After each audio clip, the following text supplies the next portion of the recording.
Greetings, Earthlings! Before we start exploring, don't forget to like, comment, and subscribe, wherever you're listening. It helps more people find the show and supports our mission of making science accessible to everyone. You're here with DJ Stellar Cloud. Thank you for tuning in. Welcome back to the Exploring Your Universe radio show. Exploring Your Universe is LA, and recently somebody gave me a new moniker. It was one of the largest K-12 science festivals in the country, which definitely has to be true. Anyway, we get something like over 12,000 visitors, and this year we will be on Sunday, November 8th in UCLA's Court of Sciences. Mark your calendars for Sunday, November 8th. At EYU, you will see many, many booths, something like upwards of 70, and one of the favorites is always the Tinfoil Boat Challenge. Here to represent the Tinfoil Boat Challenge is... Hello, my name is Lisa, aka DJ Shark. I was a part of BEAM, Bruins Encouraging Active Minds, and we did the Tinfoil Boat Challenge. Very, very cool. So yes, DJ Stellar Cloud today, joined by DJ Shark. So I actually know DJ Shark from rock climbing, and then I happened to see their name on the booth leader sign up, and I was like, oh my gosh, we have to talk about this, because I've actually never gotten to see the Tinfoil Boat Challenge. I don't know anything about BEAM, so I'm really excited to learn about it. What is the challenge that is posed at the Tinfoil Boat Challenge booth? Yeah, so basically we have these strips of tinfoil, and we cut them down to about like even-sized squares, and we just have all the kids come up and try to make their own version of a boat that will float on like this big tub of water. And they basically just have to figure out the best way to fold their boat, and then we'll add like either marbles, coffee beans, and just other objects like that, and we'll count how many objects that they can fit into the boat before it sinks. Oh, so there's like levels to it, because some people, like, I assume if you just make a ball, like that would just sink. Yeah. So already not everybody's boat floats, and then there's sort of like how many objects can you support in the boat? Yes, exactly. So there will be like a lot of kids who are really eager to like get as many things into their boat as possible. Yeah. And they'll attempt it multiple times just to try and figure out the best way to fold a tinfoil boat. It's really awesome. That's really cute. Do they get to take the boats home afterward? Yeah, if they decide to, they totally get to keep the boats. A lot of them will just, like, fold it, crumple it up, make, like, a huge tinfoil ball of all their, like, past attempts as they, like, keep trying. It's super, super cute. That is very cute. I also like that the whole thing is recyclable. So do you guys give them any ideas on, like, how a boat should be built? How do they intuit making a boat? Yeah, so we really like to talk about, like, the surface area of the bottom, and also, like, just making sure everything is structurally sound. So we like to incorporate ideas of surface area to just, add, like, that science element to the fun part of it. And so, like, the more surface area you have, the more objects that can fit on the boat. And then, so a lot of them will try different shapes, like triangles, or your typical, like, kind of, like, curved, pointy boat shape, or some of them will do, like, squares, which I've seen has, like, a lot of success, just because of just more surface area on the bottom. So square is like you just folded the ends up? Yeah. Okay. Some of them will, like, reinforce, and, yeah, it's pretty cool. That is very cool. I like that. What is the most objects you've ever seen somebody support in the boat? So I do have a story about that. There was one year, I don't know what happened. I think we, like, messed up on the supplies, and we ended up, instead of doing, like, I think normally we did, like, marbles, we did, like, beans. So... It happens. The ordering of supplies for EYU is incredibly difficult, to the point where this year we are putting 2 people, their entire job is just to handle the supply ordering. But yes, please go on. Instead of marbles, we had beans. Yeah, I don't know. So we had beans, and beans... I just didn't put 2 and 2 together. Like, they're pretty light. And so we had kids, like, just stacking these boats full of beans, and some got up to, like, over 100. That's crazy. And we were there just, like, watching them stack these beans, and, like, eventually it was just, like, just overrun with a bunch of kids just stacking beans in boats. It was awesome. Yeah, that is exactly what you want. I love that. How do you encourage somebody whose boat is, like, not floating or, like, not supporting anything? Yeah, that's a good question. So we always like to encourage, like, multiple attempts, and then after each attempt we'll ask, like, questions about what do you think went wrong, how do you think you can improve, and for the most part, like, everyone always improves, like, after the first try. And it's always cool to see, like, I guess, like, when the light bulb kind of clicks in, like, a kid's head, and they just start making, like, better and better attempts. And, yeah, it's really nice to see that kind of, like, light bulb moment. Oh, yeah, absolutely. I mean, even just being a TA and you get to see it, it's, like, the best part. Any super memorable boat designs or just boat experiences?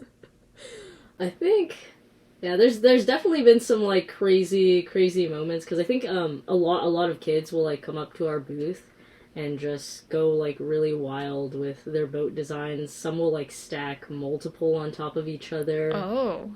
Because we'll oftentimes have like a record board of like who can stack like the most objects into their boat, and so a lot of kids get very motivated when they see that and they want to just do as like good as possible. I've seen like some really cool ones like a circle, which I think that I would never like initially think to do like a circle. Yeah. And like they kind of like curved it, so it was almost like a coconut shell. Oh. And it worked like really well. So I thought that was pretty cool.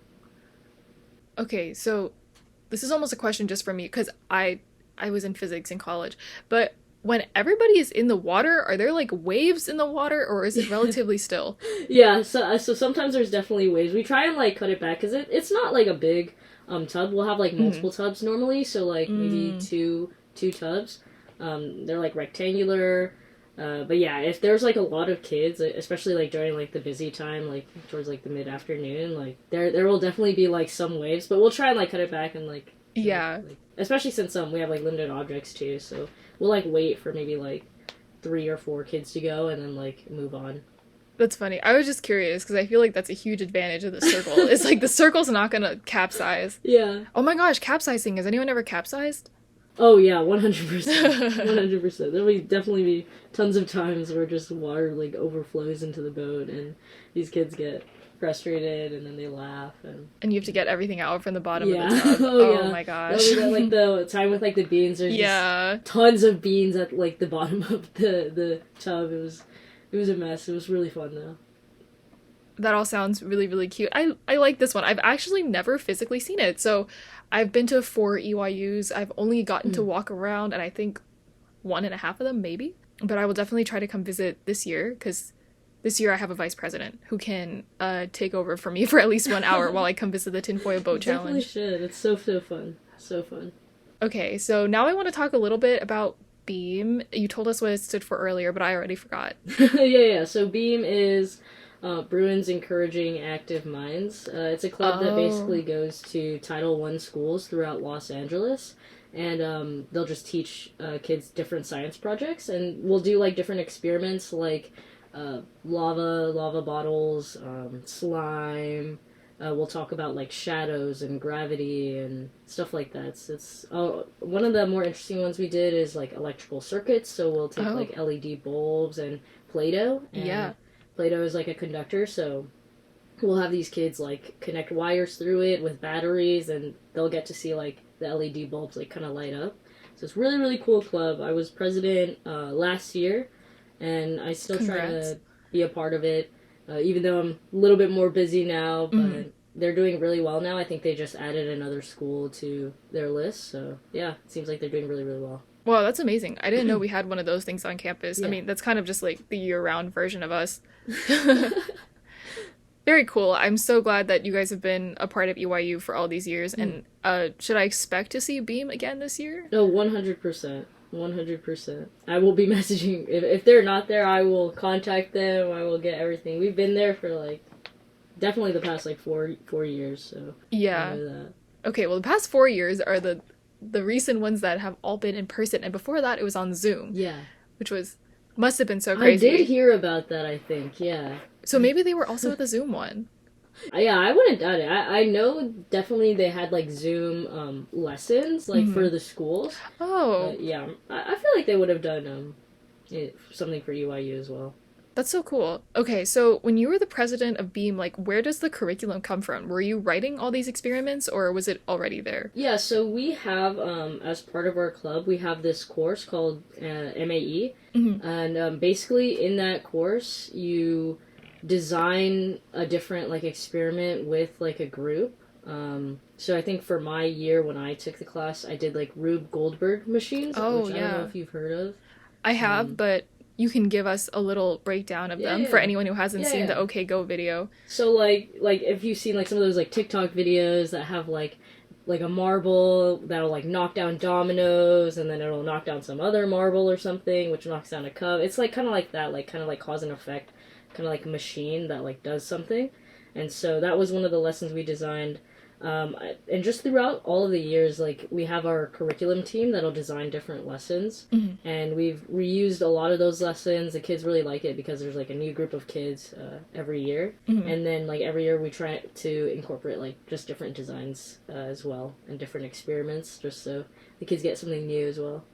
That's so cool. I hope everybody on campus learns about BEAM, wants to be a part of this. I think this is just like a great way for anybody, STEM or not, to just like also make your brain active on top of... Is so awesome. Yes. Oh my gosh, you must have loved that. How many years were you a part of BEAM? So it's kind of funny because like the first year as part of the club fair, I like saw it and I was like, oh, like this is actually like a really, really cool club. I went to the meeting and then I just did not come back for like the rest of the first year. So common. But then like randomly like my second year I was like, you know what, like maybe I'll like reattend the meeting because like, I was like on like the emails already, and so I went, and then for some reason that time it just like stuck, and so I was there for three years out of college. So super fun. I think like my favorite part about BM too is that it's kind of like we're a pretty small club, so like we're not like super well known. There's not like a huge number base of people part of the club. And so I think my favorite part about it was just how like tight-knit everyone was. The community is just super nice, and everyone has that kind of shared goal of just helping kids and teaching kids and just wanting to be part of the effort to make STEM more accessible. Yeah. And everyone's really close. I think just recently, a few weekends ago, they all went to Joshua Tree as a retreat. Oh. Yeah, and so the club's doing super well right now. I hope we get more members so that we can expand to more schools, and yeah. That is very cool. Did you hold any positions before you became president? I was secretary as well. So cool. Yeah. You know, while you were talking, I was just pulling up. So we are currently not hiring.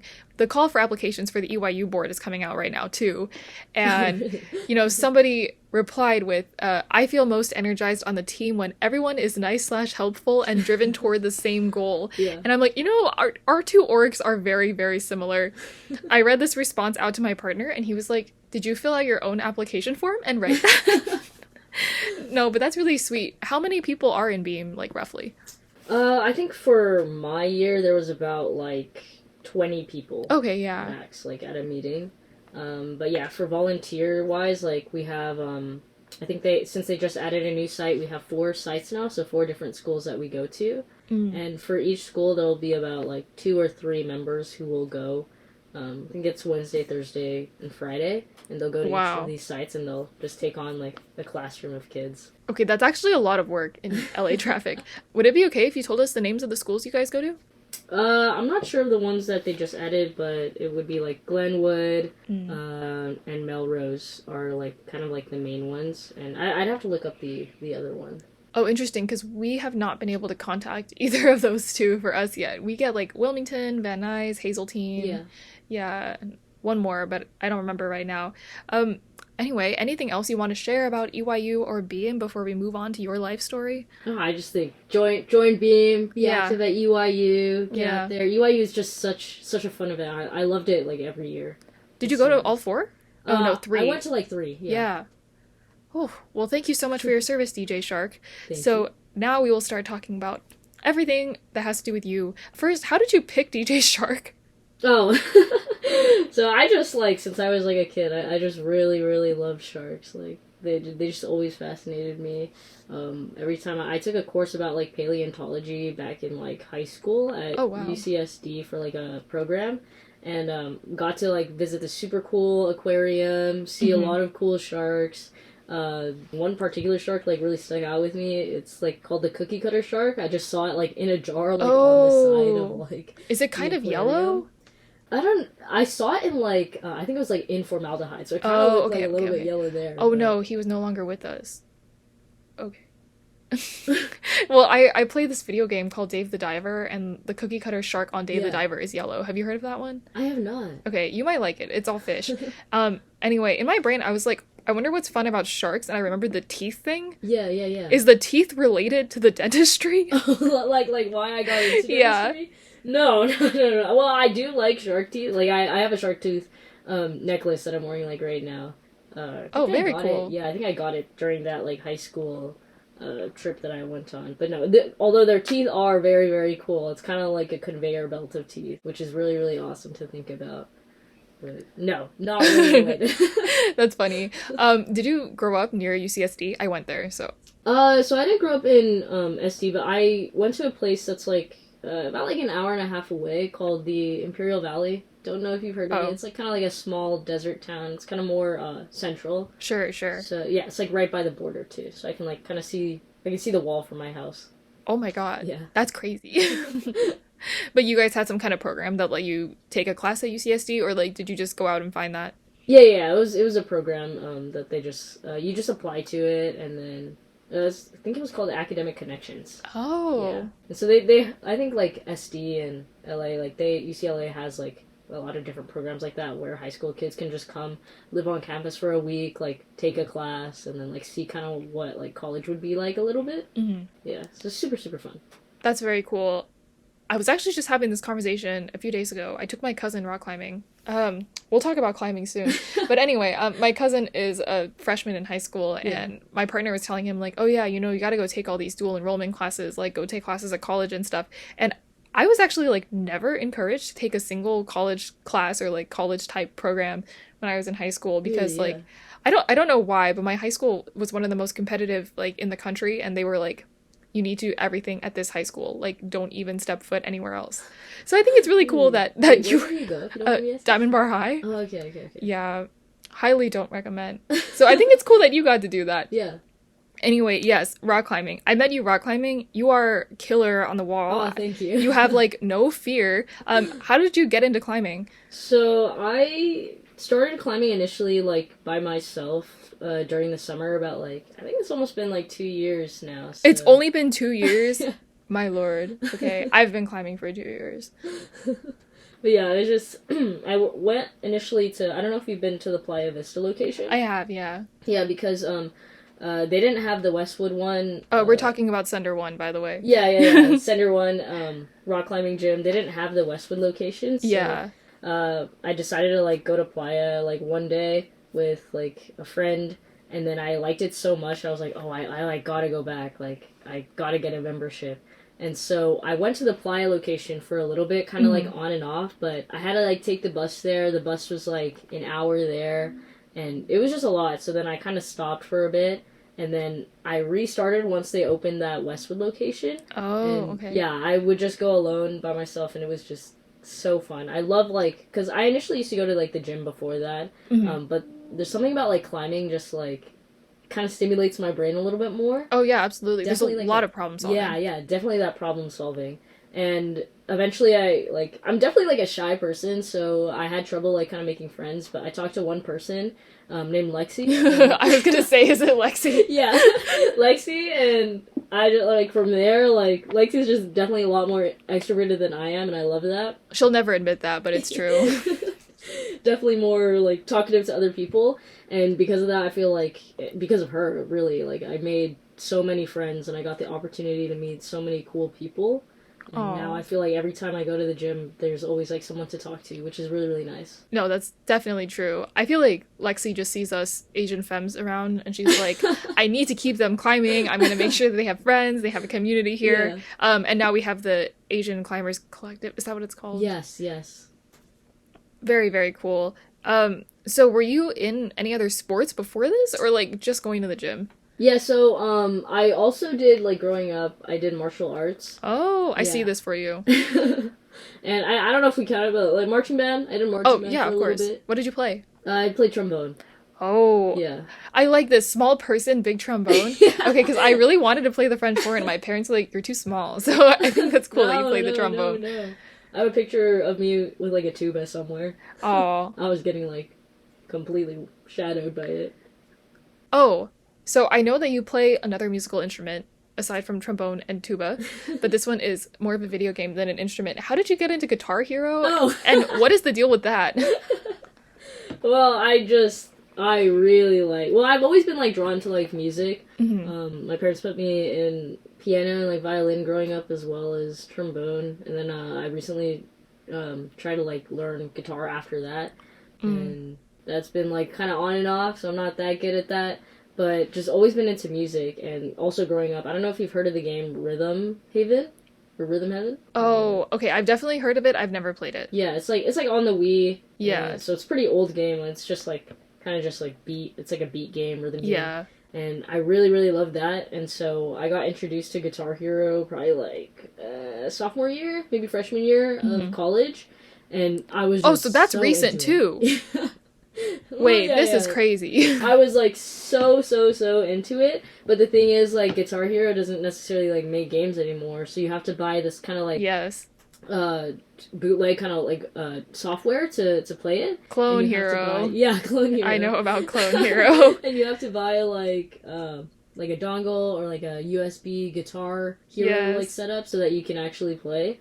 And so I like was so addicted to it that I got all of that, and I just started like playing. I got like even like a mini one to like make it more portable. Wait, that's a good idea. I so like this. Awesome. Yeah. It's like on Etsy. You can find them pretty easily. And yeah, I just started playing like a bunch. Just love it so much. I can play expert mode confidently. Yeah, because we were at an Asian climbing collective event, and your fun fact was that you can play things on expert mode. Okay, well, I remember this because my partner Caleb can also do this. Yeah. But he was playing for like 10 plus years. Yeah. Like, you know, like streaming to like the 6 people, and people are watching for like years and years. That's awesome. And like that's how he got to expert mode. So I'm so shocked that you did this in like 1 year. Okay, but the small guitar is such a hack because it is a hack, yes. This is cluttering my apartment. I need to get rid of it. There's like 3 of them. They hardly ever get played anymore, but if we could downsize them to the small one. Wait, yes, totally. You should totally get it. It's like the thing about it is like the keys are like also more smooth, so I think you'd really like that. It's easier to play. I like this idea. Okay, we'll talk about something a little bit more serious now. I still actually don't know what you majored in college. Yeah. I majored in psychobio. I was initially bio, but then I switched to psychobio. And how did this all eventually become dentistry? Yeah, so I think growing up, like, when you ask, like, an 18-year-old, like, what they want to do with their life, like, I really had, like, absolutely no clue. My parents really wanted me to be, you know, like, the golden three, like, lawyer, doctor, engineer. Oh, yeah. But they were like, but, like, don't be an engineer, because my 2 brothers went into chemical engineering, so they're like, we want something different, so I was like... So 1 out of 3 is already unavailable. Yeah, so, and I don't think I could be a lawyer. I don't think I enjoy reading, like, legal documents and stuff like that carefully. I don't think I have the patience for that. So I was like, okay, like, I guess I'll try med school, maybe. And so for the first, like, two years of college, I was, like, committed to trying to get into med school. And so I took all the classes for that for bio, tried to do, like, the extracurriculars and, like, shadowing and stuff. But I had, like, one moment where I was shadowing a doctor, and I, like, asked him, I was like, do you regret this? Like, if you could go back in time, like, would you do it again? Because I was seriously, like, I wasn't, like, in love with the idea, you know? I guess I was kind of just doing it because of, like, the pressure. Yeah, absolutely. And so, I was like, yeah, like, do you regret it? And he just looks me straight in the eyes, he's like, don't do it. Don't do it. And so, like, I think from that moment, I was like, just like, wow. Like, I really don't know what I'm doing with my life. Sure. And after that kind of, like, gave me, like, a sense of clarity. And I took, like, a few months to kind of reestablish what I wanted to do with my life. And, like, I don't want to, like, fall into, like, the sunken, like, ship fallacy thing. Yeah. And, like, you know, just, like, completely switch gears. So, like, I wanted to keep, like, my requisites. I didn't want to, like, restart something all over. Yeah. And around that time, like, my mom was, like, going through some dental issues because she has an autoimmune disease. And because of that, she had to like basically take out a bunch of teeth in her mouth and like get a bunch of different procedures. And I don't know why, from that moment I was like, teeth, like dentistry. I'll think about it. No, that's very interesting. I don't really often think about like how being a dentist can be more than just being the annoying person people have to see every 6 months. Yeah. Like they do save lives all the time. Sorry to hear about your mom though. My mom also has an autoimmune disorder. Yeah. It's really hard. Yeah, it's a struggle. She like can't produce enough saliva, and saliva's like so important for teeth health. Yeah. And so if you have like dry mouth, which is like a common side effect of like a lot of medications, like that can cause like a lot of teeth problems. And so I think from that moment I was just like, you know what, like I've like actually never thought about this before, because growing up I used to like hate the dentist. And I don't have any dentists in my family or anything like that, so it was never like really like an option in my mind. But like seeing like the way that the dentist like helped her and she was able to like smile again without like pain, like that kind of oh my gosh, I'm gonna cry. That's so sweet. That kind of like changed me, and I was like, you know what, like I'll try that, because like dentistry really is like kind of like a mix between science and art. And I like growing up, like I loved art too. I wanted to be like an animator before switching to like med school or dental school and stuff like that. So like I was like, wow, this kind of like blends everything perfectly together for me. And I decided to shadow different people. Shadowed an orthodontist, some general dentists. And I was like, wow, like I could definitely see myself doing this for the rest of my life. You are gonna be such a good dentist. I've been to some very bad dentists in my life because they just like don't care. But no, you're gonna care and you're gonna be amazing. I will care. That's so cool. Also, I'm not that much older than you, I don't think. I'm 25. But I feel like there was like a time in my earlier 20s when it seemed like everybody knew what they were gonna do, and then now in your mid-20s no one knows again. Like they tried it for a few years and they didn't like it, and then they're like, you know, back to square one. So I feel like you just kind of went through that earlier with like the that guy telling you not to do it. Honestly, like if I'm being like completely honest, like as like part of school, like and like taking all these tests, sometimes I'm like, man, like do I want to do this? But I always just try and tell myself to keep like persevering, just like keep pushing through it. Like it's not gonna be like this 24/7. I'm not gonna be taking like 7 tests like in 1 week, all the time. So 7 tests in 1 week. Oh my god! Thank you for sparing half an hour to come on the show. How many years is dental school? It's 4 years. Okay. If you like do like a specialty, it would be a few more years depending on what specialty you choose.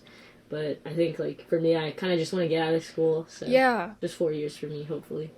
That is so cool. So in 3 years, you will be DJ Dentist Shark. DJ Shark Dentist. DJ Shark Dentist. I love that. The Shark Dentist who has, like, extra teeth for everybody.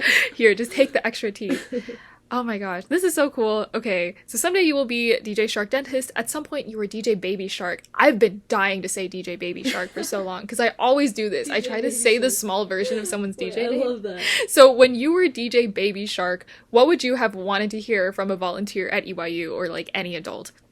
I think I definitely, like, struggled, like, even, like, as a kid, like, figuring out what I wanted to do with my life. And I think I would have loved if, like, an EY volunteer, like, just told me, like everything's just gonna work out. Like, that's actually true.